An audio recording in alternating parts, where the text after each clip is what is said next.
दोस्तों, बहुत समय पहले की बात है। एक खूबसूरत सी नदी के किनारे पर एक गुरु अपना आश्रम बनाकर रहा करते थे।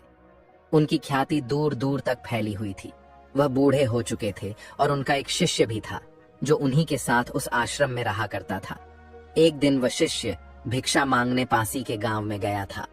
तभी उसने वहां पर देखा कि एक बूढ़े व्यक्ति की मृत्यु हो चुकी थी। यह देख वह शिष्य बहुत चिंतित हो गया। उस मृत व्यक्ति को देखकर उस शिष्य के मन में एक चिंता जाग उठी। वह शिष्य अब यह सोचने लगा कि मेरे गुरु भी अब बूढ़े हो चले हैं। यदि वह मुझे छोड़कर चले जाएंगे तो मेरा मार्गदर्शन कौन करेगा? मुझे रास्ता कौन दिखाएगा? मैं किसके मार्गदर्शन से अपने आध्यात्म की इस सफर को पूरा कर पाऊंगा? वह यही सोचता हुआ वापस आश्रम लौट आया, लेकिन उसने अपने गुरु से कुछ नहीं कहा। लेकिन वह हर दिन अब चिंता में रहने लगा था। वह हर रोज सुबह उठकर सबसे पहले अपने गुरु के पास जाता और यह देखता कि कहीं उनकी सांसें चल रही हैं या नहीं। गुरु जीवित तो है ना? और जब वह यह देखता कि उन गुरु की सांसें अब भी चल रही हैं, तो वह देखकर सुकून की सांस लेता। देखते ही देखते अब यह डर उसके मन में गहराई तक बैठता जा रहा था, क्योंकि उसने बहुत से बूढ़े लोगों को मृत्यु प्राप्त करते हुए देखा था। एक दिन की बात है, वह अपने मार्ग से कहीं जा रहा था। रास्ते में उसे दो झोपड़ियां नजर आई। वहां से रोने और बिलख की आवाज भी आ रही थी। शिष्य ने जब वहां जाकर देखा तो उसने पाया कि वहां पर किसी की मृत्यु हो गई थी और वह व्यक्ति भी बूढ़ा था। यह देखकर वह शिष्य अब भीतर ही भीतर बहुत चिंतित हो चुका था। उसे अब यह डर सता रहा था कि कहीं उसके गुरु भी उसे छोड़कर न चले जाएं। यही सोचता हुआ वह वापस आश्रम लौट आया। वह चुपचाप एक जगह बैठ गया और अपने गुरु के बारे में सोचने लगा। तभी वहां पर वह गुरु आए। उन्होंने अपने शिष्य को इतनी चिंता में देखा तो वह उससे पूछे बिना रह नहीं पाए। वह गुरु अपने शिष्य के पास बैठे और अपने शिष्य से कहते हैं, भंते, क्या बात है? मैं तुम्हें कई दिनों से चिंता में देख रहा हूं। क्या कोई विपदा आन पड़ी है? अपने गुरु के इस प्रश्न का जवाब देते हुए वह शिष्य उन गुरु से कहता है, हे गुरुवर, कहने में तो बहुत अजीब लग रहा है, लेकिन मैं जो भी कहना चाहता हूं यह सत्य भी है और मैं इसे छुपा नहीं सकता। मैंने कई सारे बूढ़े लोगों को मरते हुए देखा है और मेरे मन में भी यही डर है कि आप भी बूढ़े हो चुके हैं। इसलिए मैं आपको खोना नहीं चाहता, क्योंकि यदि आप छोड़कर चले गए तो फिर मुझे राह कौन दिखाएगा? आपके बिना मैं अपने सफर को किस प्रकार पूरा कर पाऊंगा? उन गुरु ने अपने शिष्य की मन की इस बात को ध्यानपूर्वक सुना और उसके बाद वह जोर जोर हंसने लगे। इस पर वह शिष्य बड़ा आश्चर्यचकित हुआ और उसने उन गुरु से कहा, हे गुरुवर, आप हंस क्यों रहे हैं? क्या मैंने कुछ गलत कह दिया? क्या बूढ़े लोग मृत्यु को प्राप्त नहीं होते? इस पर वह गुरु अपने शिष्य से कहते हैं, भंते, इस दुनिया में मृत्यु का बुढ़ापे या जवानी से कोई संबंध नहीं है। तुझे इस बात की चिंता है कि मैं मर जाऊंगा तो तुझे मार्गदर्शन कौन देगा, किंतु तुमने एक पल के लिए यह नहीं सोचा, यदि मुझसे पहले तुम्हारी मृत्यु हो गई तो तुम क्या कर पाओगे? ऐसी अवस्था में तुम मुझसे मार्गदर्शन कैसे ले पाओगे? अपने गुरु की यह बात सुनकर वह शिष्य आश्चर्यचकित रह गया। वह पूरी तरह से स्तब्ध रह गया और मन ही मन वह यह सोचने लगा कि यह बात तो मैंने सोची ही नहीं। गुरुवर तो सत्य ही कह रहे हैं। मैं तो यह सोच रहा था कि केवल बूढ़े लोग ही मरते हैं, किंतु वास्तविकता तो यही है कि बच्चे और जवान भी मरते हैं। और ऐसे में यदि मेरी मृत्यु मेरे गुरु से पहले हो गई तो मैं मार्गदर्शन कैसे ले पाऊंगा? अपनी मंजिल तक कैसे पहुंच पाऊंगा? अब से उस शिष्य के मन में केवल एक ही बात चलने लगी और वह यही थी कि यदि वह गुरु से पहले ही मर गया तो आखिर वह क्या जानकर मरेगा? आखिर वह क्या हासिल करके मरेगा? वह यह सोच रहा था कि जीवन तो अनिश्चित है, आज है, लेकिन अगले पल कौन जानता है? यह जीवन हो या ना हो, जीवन के बारे में कुछ भी नहीं कहा जा सकता। जीवन तो अनिश्चित है। वशिष्ठ। यह सब बैठकर सोच ही रहा था कि देखते ही देखते रात्रि का वक्त हो चुका था और गुरु अपने कक्ष में सोने के लिए चले गए थे। शिष्य भी सोने की कोशिश कर रहा था, लेकिन इस विचार ने उसके मन में इतनी खलबली मचा दी थी कि वह सो नहीं पा रहा था। वह बेचैन था। आधी रात में वह शिष्य अपने बिस्तर से उठा और उन गुरु के पास जा पहुंचा। उन्हें जगाकर वह शिष्य उन गुरु से कहता है, हे गुरुवर, यह जीवन तो अनिश्चित है। पता नहीं मैं कल का सूरज देख पाऊंगा या नहीं। यह मैं नहीं जानता, और जीवन के बारे में तो कुछ भी नहीं कहा जा सकता। इसीलिए हे गुरुवर, मुझे वह आखिरी बात बता दीजिए जो ज्ञानी लोग अंत में सत्य को प्राप्त करके जानते हैं। इस जवाब में वह गुरुवर अपने शिष्य से कहते हैं, भंते, तुम्हें इतनी जल्दी क्या है? जैसे सब लोग उस सत्य को प्राप्त करते हैं, तुम भी कर लेना। इस पर वह शिष्य उन गुरुवर से कहता है, हे गुरुवर, आप ही ने तो कहा है कि जीवन अनिश्चित है और मेरी मृत्यु का भी कोई भरोसा नहीं। पता नहीं मैं कल का सूरज देख पाऊंगा या नहीं। कोई भरोसा नहीं है कि मैं सुबह तक जीऊंगा या नहीं। इसलिए मैं सुबह तक का इंतजार नहीं करना चाहता। आप मुझे अभी और इसी समय वह बात बता दीजिए। मैं वह आखिरी बात जानना चाहता हूं जो ज्ञानी लोग अपने जीवन के अंत में जानते हैं। कम से कम मृत्यु के वक्त मुझे यह तसल्ली तो होगी कि कम से कम मुझे वह बात पता है कि आखिर अंत में है क्या। इस पर वह गुरुवर अपने शिष्य से कहते हैं, ठीक है, यदि तुम यही जान चाहते हो तो मैं तुम्हें यह बात जरूर बताऊंगा, लेकिन आज नहीं, आज से 3 दिन बाद। इस पर वशिष्ठ कहता है, किंतु हे गुरुवर, मुझे यह तक नहीं पता कि मैं सुबह का सूरज देख पाऊंगा या नहीं, और आप मुझे 3 दिन इंतजार करने के लिए कह रहे हैं। इसके जवाब में वह गुरुवर अपने शिष्य से कहते हैं, भंते, यदि तुम वो बात जानना चाहते हो तो तुम्हें 3 दिन तक इंतजार करना ही होगा। इसके पहले मैं तुम्हें वो बात नहीं बता सकता। शिष्य किसी तरह से मान जाता है और वह अपने गुरु से कहता है, ठीक है गुरुवर, यदि आप कहते हैं तो मैं 3 दिनों तक इंतजार कर लेता हूँ, लेकिन उसके बाद आपको वह बात मुझे बतानी ही होगी। आगे वह गुरुवर अपने शिष्य से कहते हैं, भंते, मैं तुम्हें वह बात अवश्य बताऊंगा, लेकिन मेरी एक शर्त है। इस पर वशिष्ठ कहता है, हे गुरुवर, मैं की सारी शर्तें मानने के लिए तैयार हूं। बताइए, आपकी क्या शर्त है?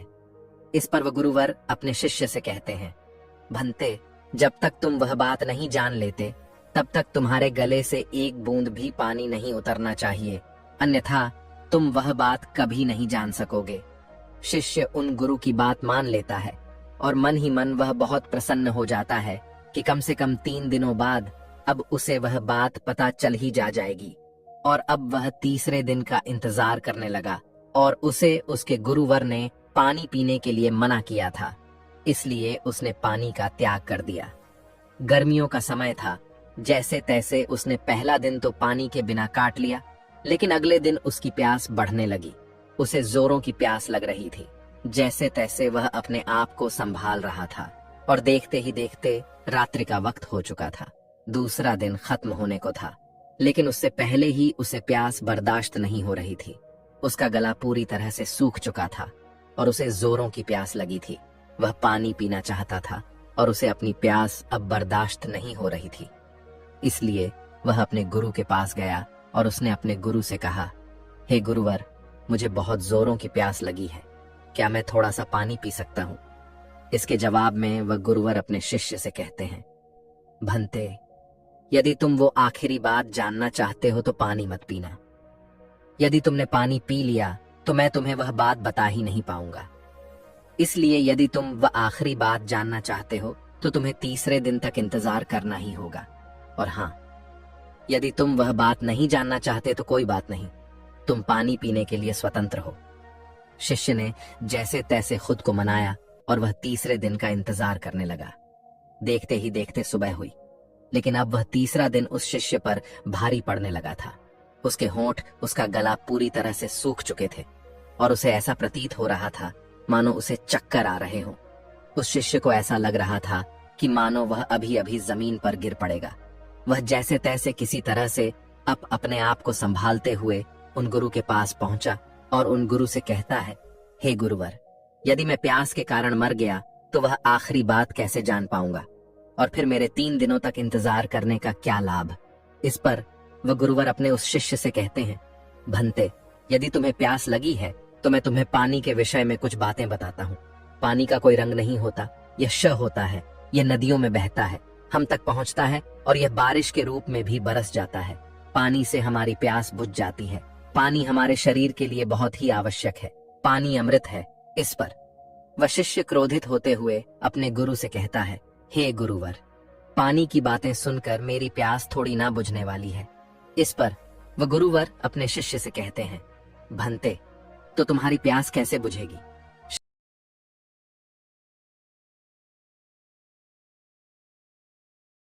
बुझेगी। शिष्य ने जवाब देते हुए कहा, हे गुरुवर, जब तक मैं पानी नहीं पी लेता मेरी प्यास कैसे बुझेगी?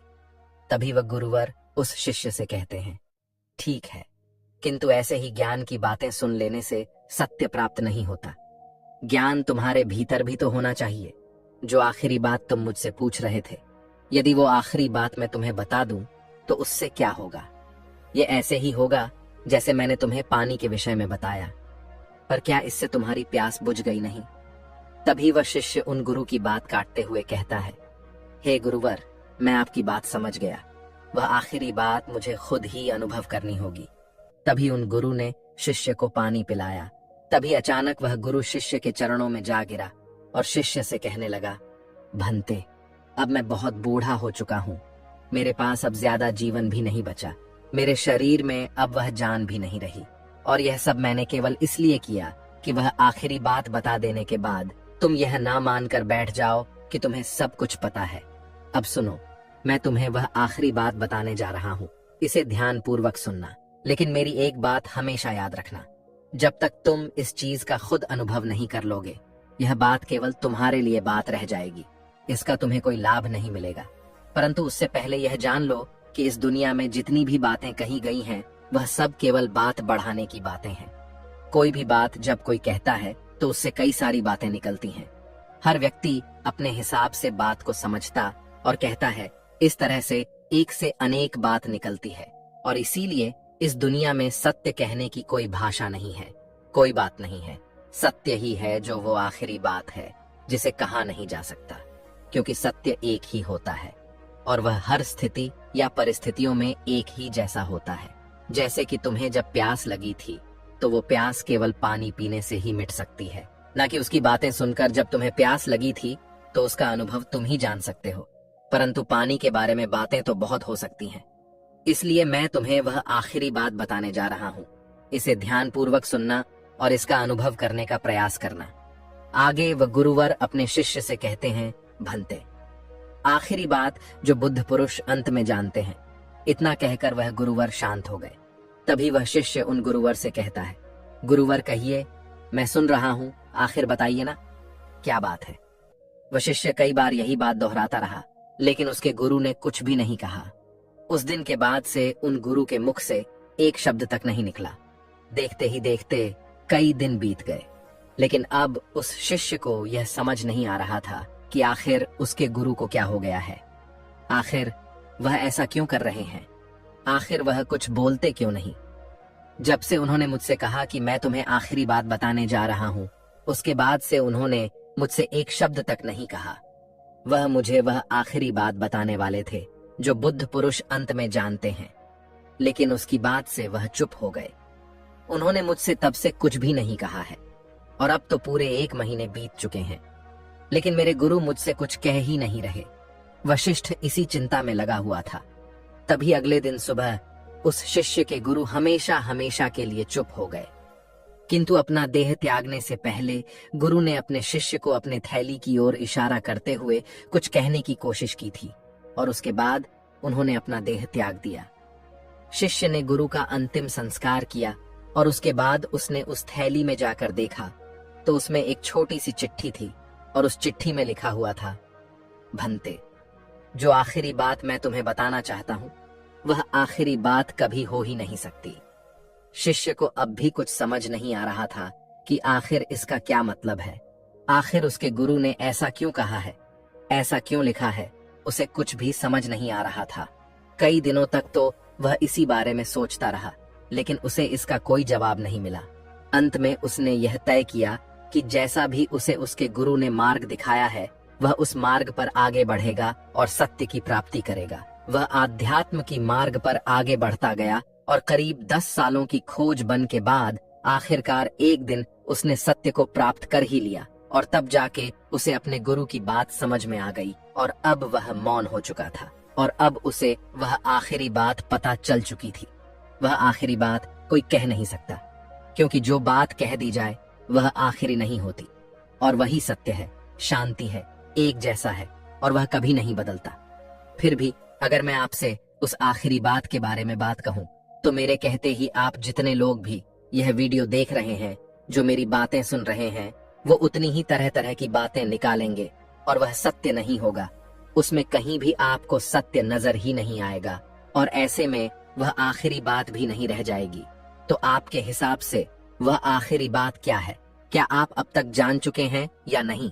तो यदि अगर आप अब तक उस बात को नहीं पहचान पाए, तो मैं एक बार फिर से आपको समझाने का प्रयास करता हूँ और आपको बताने का प्रयास करता हूँ। वह आखिरी बात है, लगता है अब तक आप समझ नहीं पाए। वह आखिरी बात है मौन। और जब हम मौन हो जाते हैं तो हम कुछ नहीं कहते, और वही सत्य होता है, वही बदलता नहीं। इसलिए जो बुद्ध पुरुष अंत में जानते हैं, वो यही सत्य है जो कभी नहीं बदलता। वैसे दोस्तों, आपने आज की इस वीडियो से क्या सीखा, वह मुझे आप कमेंट में जरूर बताइएगा। और अगर आपको ये वीडियो अच्छी लगी हो तो इस वीडियो को लाइक और अपने दोस्तों के साथ शेयर भी जरूर कीजिएगा। दोस्तों, जब हमारा मस्तिष्क अच्छे तरीके से काम करता है तो ही हम अच्छा सोच पाते हैं और जीवन में अच्छे अच्छे बदलाव भी ला पाते हैं। और जीवन में अगर आपको बड़े फैसले लेने हैं, मुश्किल हालातों से निपटना होता है, तो हमें मानसिक रूप से मजबूत होना बहुत ज्यादा जरूरी होता है। जरूरी नहीं कि आपकी जिंदगी में हर पल अच्छा ही होता रहे और आप तभी खुश रहे। कभी कभी आपकी जिंदगी में ऐसे वक्त भी आएंगे जहां पर आपको भारी मुसीबतों का सामना भी करना पड़ सकता। ऐसे में कई बार होता है कि इंसान मुसीबतों का सामना करते करते, अपने मुश्किल हालातों से लड़ते लड़ते अपने जीवन से हारने लगता है। लेकिन वहीं पर जो इंसान मानसिक रूप से मजबूत होते हैं, वह इन मुश्किल हालातों से अपने कठिन समय से बाहर जरूर निकल आते हैं। तो दोस्तों, आज की इस वीडियो में हम अपने मुश्किल वक्त से बाहर कैसे आएं, इसी पर चर्चा करने वाले हैं। मैं 8 नियम बताने वाला हूं, जिसे अगर आप जान और समझ लेते हैं तो यकीन मानिए आप अपने मुश्किल हालातों से जरूर बाहर निकल आएंगे और आप मानसिक रूप से एक मजबूत इंसान भी बन जाएंगे। तो मित्रों, आज की यह वीडियो बहुत ही महत्वपूर्ण होने वाली है, इसे छोड़कर कहीं जाइएगा नहीं। मित्रों, एक बार एक बौद्ध महात्मा आश्रम में अपने शिष्यों को दिमाग के ऊपर कुछ प्रवचन दे रहे थे। गुरु कह रहे थे कि इंसान के मस्तिष्क के विचार कभी अच्छे होते हैं तो कभी बुरे होते हैं। अच्छे विचार जब उसके दिमाग में जन्म लेते हैं तो वह अच्छी और कल्याणकारी बातें सोचता है, लेकिन वहीं पर अगर बुरे और गलत भावनाएं जन्म लेती हैं तो उससे उसका पतन होता है। तभी उन्हीं में से एक राजवंत नाम का शिष्य खड़ा होता है और गुरु से पूछता है कि गुरुवर, क्या कुछ ऐसा तरीका आप बता सकते हैं जिससे कि हम अपने मस्तिष्क को मजबूत और ताकतवर बना सकते हैं, खुद को मानसिक रूप से मजबूत बना सके। गुरु कहते हैं कि अवश्य मैं बताऊंगा, लेकिन उससे पहले मैं कुछ बातें मन पर बता रहा हूं, जिसे तुम लोग ध्यान पूर्वक सुनना। तभी जाकर के हम बताएंगे कि मानसिक रूप से मजबूत कैसे बने।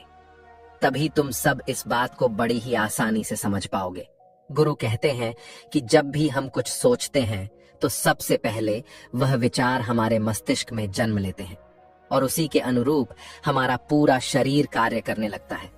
मान लो कि आप कुछ दुख भरी बातें सोचते हैं तो आप बिल्कुल शिथिल होते चले जाते हैं, आपके शरीर की ऊर्जा कम होने लगती है। लेकिन वहीं पर अगर आप कुछ उत्साह भरी बातें सोचते हैं तो आपके शरीर के अंदर असीमित ऊर्जा बहने लगती है। आप वाकई में ऊर्जावान दिखाई देने लगते हैं।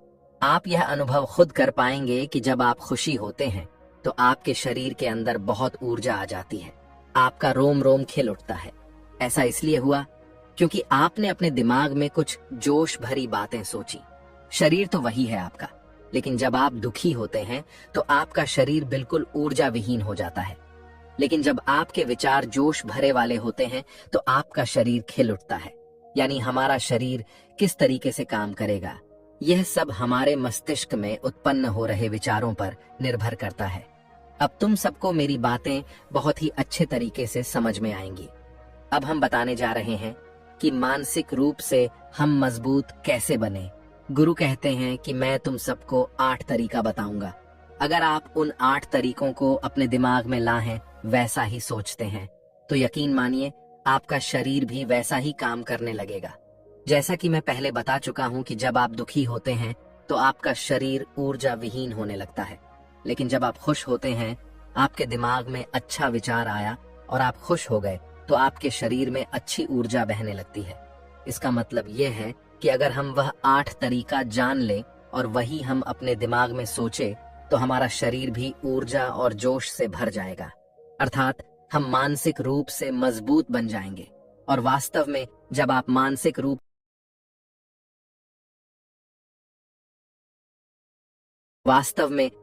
मानसिक रूप से मजबूत बन जाएंगे तो आप मुश्किल हालातों का सामना बड़ी ही आसानी से कर लेंगे।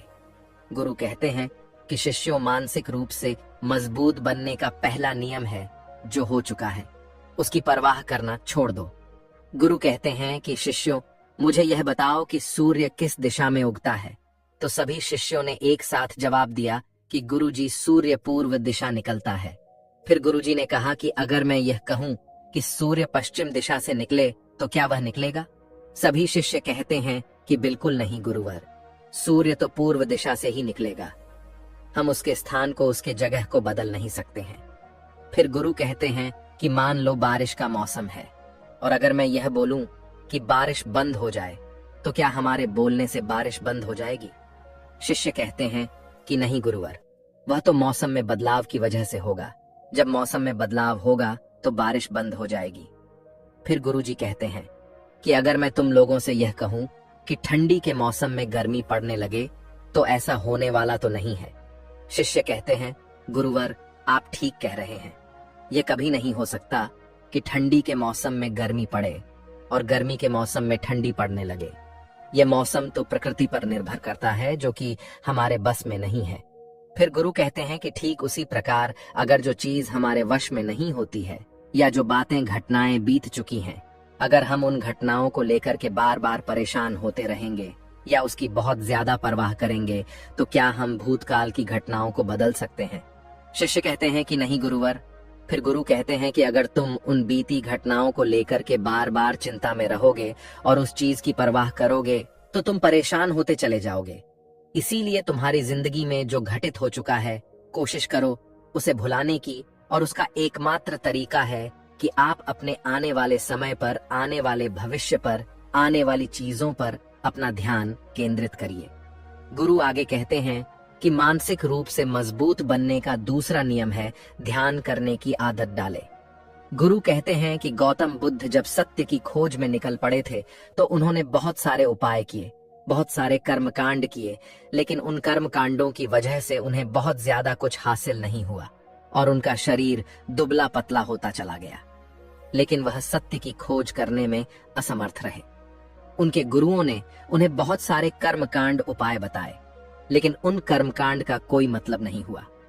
अंत में जब भगवान गौतम बुद्ध स्वयं ध्यान की अवस्था में बैठे तो धीरे धीरे ध्यान की गहराइयों में जाकर के उन्हें वह सारी चीजें लगने लगी जिस चीज की वह खोज में निकल पड़े थे। ध्यान के जरिए वह अपने सभी विचार पर विजय पा लिए।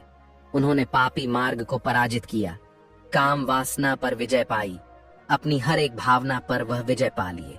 और यह सब तभी हुआ जब वे ध्यान की गहरी अवस्था में बैठे और कई दिनों तक ऐसे ही बैठे रहे। ध्यान करने से हमारा मन और मस्तिष्क बहुत ही शांत हो जाता है, जिसे कि अगर हम किसी वस्तु पर या किसी के बारे में या किसी चीज के बारे में जब विचार करते हैं तो हमारा पूरा ध्यान उसी पर केंद्रित रहता है।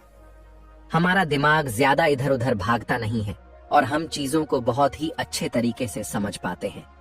ध्यान ही एक ऐसा तरीका है जो आपको हर तरीके से आपके दिमाग को मजबूत बनाता है। बौद्ध भिक्षु अगर किसी बात पर ज्यादा जोर देते हैं तो वह ध्यान की प्रक्रिया पर ध्यान में कई घंटे तक बैठे रहते हैं, जिससे उनका दिमाग बहुत ही शांत रहता है, उनका मन बहुत ही शांत रहता है, और जिसका मन शांत रहता है वही किसी भी चीज पर अच्छी तरह, अच्छी तरीके से विचार कर सकता है। अर्थात वह मन और मस्तिष्क दोनों से मजबूत होता चला जाता है। ध्यान करने से आपकी सारी वासनाएं आपके नियंत्रण में रहेंगी। आप अपनी इच्छा अनुसार अपनी वासना को अपने वश में किए रहेंगे। गुरु आगे कहते हैं कि मानसिक रूप से मजबूत बनने का तीसरा नियम है बहुत ज्यादा किसी से उम्मीद मत रखना। गुरु ने कहा कि तुम सब अपनी मर्जी से जन्म लिए हो, अपनी मर्जी से ही गर्भ का चुनाव किए हो। लेकिन इंसान जन्म लेने के बाद वह यह सब भूल जाता है कि उसे क्या करना क्या नहीं, वह किस लिए जन्म लिया था। और जन्म लेने के बाद वह तमाम तरह की वासनाओं से ग्रसित हो जाता है। इस संसार की मोह माया में वह बहुत ज्यादा परेशान हो जाता है। वह खुद को जान ही नहीं पाता, वह खुद को भूल जाता है। और यही वजह रहती है कि वह तरह तरह के लोगों से अपनी बहुत ज्यादा उम्मीदें लगा बैठता है। उम्मीदें दुख का कारण बनती हैं। जिस भी व्यक्ति वस्तु से आपकी उम्मीदें ज्यादा बढ़ जाएंगी, आने वाले समय में सबसे ज्यादा दुख आपको उसी से मिलने वाला है। क्योंकि उम्मीद पर होती है, दुख भी वहीं पर होता है। क्योंकि आप किसी से बहुत ज्यादा उम्मीद लगा लिए और वह व्यक्ति आपकी उम्मीदों पर खरा नहीं उतरा, तो सबसे ज्यादा दुख आपको उसी से होने वाला है। क्योंकि जब उम्मीद टूटती है तो दुख बहुत ज्यादा होता है। इसलिए इस सांसारिक, इस भौतिक जीवन में बहुत ज्यादा उम्मीद और बहुत ज्यादा मोह किसी भी व्यक्ति से मत करना। तभी एक शिष्य उठ खड़ा होता है और कहता है कि हे गुरुवर, हम बिना उम्मीद से, बिना आशा से कैसे जी सकते हैं। हम सबके मन में रहता है कि मुझे यह चीज करनी है, मुझे वह चीज करनी है, मुझे जीवन में ऊंचाइयों को हासिल करना है। बिना उम्मीद के तो हम लोग जीवन में आगे बढ़ ही नहीं सकते। गुरु ने कहा कि कुछ पाने की लालसा, कुछ बड़ा बनने की लालसा जीवन में जरूर आपको ऊंचाइयों तक ले जाएगी।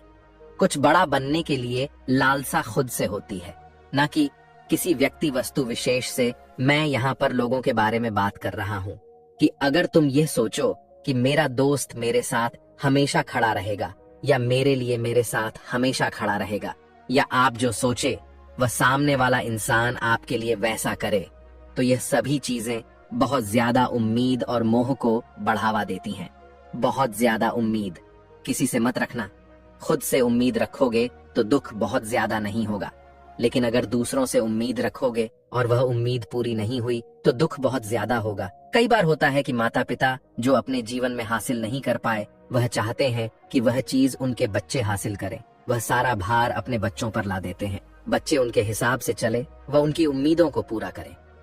उन्होंने जो अपने जीवन में हासिल नहीं कर पाया, वह काम अब उनके बच्चे करें।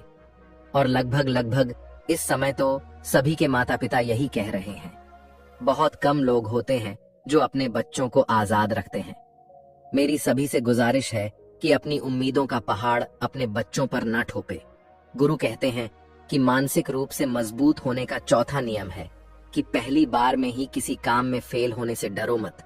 गुरु आगे कहते हैं कि शिष्यों, अगर डर तुम पर हावी हो जाएगा तो तुम अवश्य असफल हो जाओगे। अपनी जिंदगी में वह इंसान सबसे ज्यादा असफल होता है जिसे अपने लक्ष्य को पाने का डर रहता है। अगर डर तुम्हारी जिंदगी में बढ़ गया तो तुम्हें वह असफलता की तरफ जरूर ले जाएगा, क्योंकि डर तुम्हारे आत्मबल को, तुम्हारे आत्मविश्वास को डगमगा देगा, कमजोर कर देगा। और तुम्हारा आत्मबल, तुम्हारा आत्मविश्वास कमजोर हो जाएगा तो तुम निश्चित ही अपने लक्ष्य को पाने में असमर्थ महसूस करोगे, और यही असमर्थता तुम्हें असफलता की तरफ ले जाएगी। इसलिए जीवन में जब तुम अपने लक्ष्य की प्राप्ति के लिए आगे बढ़ो तो मन में किसी भी चीज की शंका मत रखो कि मैं फेल हो जाऊंगा, अगर यह नहीं हुआ तो ये हो जाएगा। ये सब बातें अपने दिमाग में मत लाओ, क्योंकि ये सभी बातें आपको डर की तरफ ले जाएंगी। और जब डर बढ़ेगा तो तमाम शंका आपके दिमाग में पैदा होगी। आपको घबराहट भी हो सकती है, आपको नींद नहीं आएगी, रात को बेचैन मन होने लगेगा, क्योंकि आपका डर आपको असफलता की तरफ ले जा रहा है। और जब असफलता का विचार आपके दिमाग में आएगा तो आप और ज्यादा डरने लगेंगे।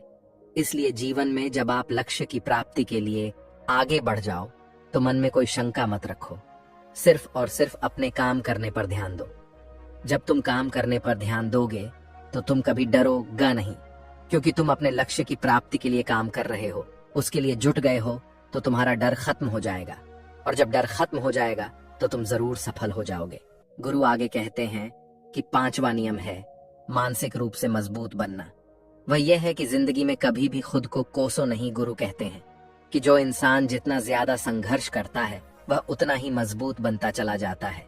जितना ज्यादा तुम मजबूत बनोगे उतना ही ज्यादा तुम काबिल होते चले जाओगे। इसलिए अगर तुम किसी भी चीज में असफल भी हो जाते हो, या कोई चीज तुम्हारी इच्छा के अनुसार नहीं हुई, या तुमने कुछ ऐसा कार्य किया जैसा नहीं करना चाहिए था, और इन सब बातों को लेकर के अगर तुम पछता रहे हो, खुद को कोस रहे हो, तो यह तुम्हें मानसिक रूप से कमजोर करता चला जाएगा, क्योंकि खुद को कोसना बहुत ज्यादा खतरनाक होता है। यह आपके दिमाग की क्षमता को कम कर देगा, आपकी सोचने समझने की शक्ति को कम कर देगा, आपके आत्मबल, आपके आत्मविश्वास को कम कर देगा। इसीलिए जीवन में कभी भी किसी भी कार्य के लिए खुद को कोसना नहीं, क्योंकि अगर वह कार्य तुमसे नहीं हुआ है या जो तुम सोच रहे हो वह जिंदगी में नहीं कर पाए, तो इसका मतलब यह नहीं है कि तुम असफल ही हो गए। अगर मैं यह कहूं कि यह सामने वाला आम का पेड़ है, इस पर सबसे पहले कौन सा जानवर चढ़ेगा? हाथी चढ़ेगा, बंदर चढ़ेगा, या फिर गिलहरी और या फिर शेर हैं, तो तुम भी वैसा करो। तुम अपनी प्रतिभा के हिसाब से कार्य को करो। अगर तुम अपनी प्रतिभा के हिसाब से करोगे तो तुम उसमें जरूर सफल होगे। गुरु आगे कहते हैं कि मानसिक रूप से मजबूत बनने का छठा नियम है, अपनी ऊर्जा को व्यर्थ में बर्बाद मत करो। गुरु कहते हैं कि तुम सबके अंदर अभी बहुत ऊर्जा है। कभी भी अपनी ऊर्जा को गलत कार्यों में, गलत लोगों पर बर्बाद मत करना, क्योंकि अगर तुम अपनी ऊर्जा को बर्बाद करोगे तो वह तुम्हें बर्बादी की तरफ ले जाएगी। इसलिए अपनी ऊर्जा को अपने लक्ष्य में लगाओ, क्योंकि अभी तुम सबके पास बहुत ज्यादा ऊर्जा है।